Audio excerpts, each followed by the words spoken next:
Hello बच्चों, the question says the half life of a radioactive decay of C14 is 5730 years.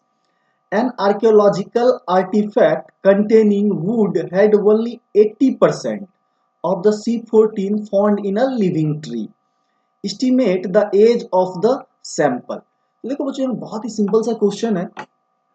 यहाँ पे आपको क्या ध्यान रखना है कि ये जो रेडियो एक्टिव डीके होता है ये फॉलो क्या करता है, आपको फर्स्ट ऑर्डर काइनेटिक्स को। किसको फॉलो करता है? तो फर्स्ट ऑर्डर काइनेटिक्स।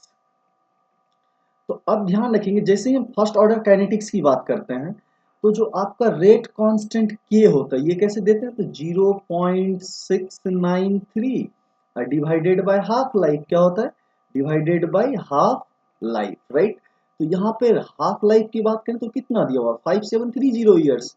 इसको क्या लिख सकते हैं? 0.693 डिवाइडेड बाय 5730 और यूनिट क्या आ जाएगा? तो ईयर इनवर्स। क्या हो जाएगा? Year inverse. अब देखिए रेट कांस्टेंट हम निकाल चुके हैं, तब हमसे पूछा गया है कि टाइम क्या होगा जब 80% क्या बचेगा आपका? C14, right.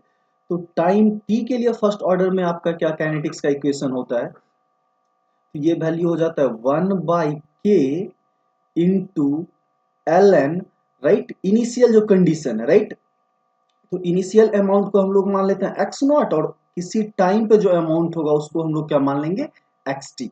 तो चलिए इस वैल्यू को रखते हैं। तो 1/, राइट, के का वैल्यू कितना है? तो 0.693 डिवाइडेड बाई 5730। कितना है? 5730, राइट, इनटू, राइट, ये क्या हो जाएगा? ln। अब देखिए यहाँ पे x not, that means initially क्या मान लेते हैं? 100% रहा होगा, और फाइनली जो डिक्रीमेंट होने के बाद वो बचा, वो कितना बच गया है आपका?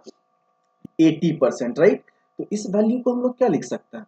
तो देखिए 5730 ऊपर चला जाएगा, 5730 डिवाइडेड बाय 0.693 इंटू, ये वैल्यू देखिए ln कितना हो जाएगा, राइट? ln 5/4 कितना हो जाएगा?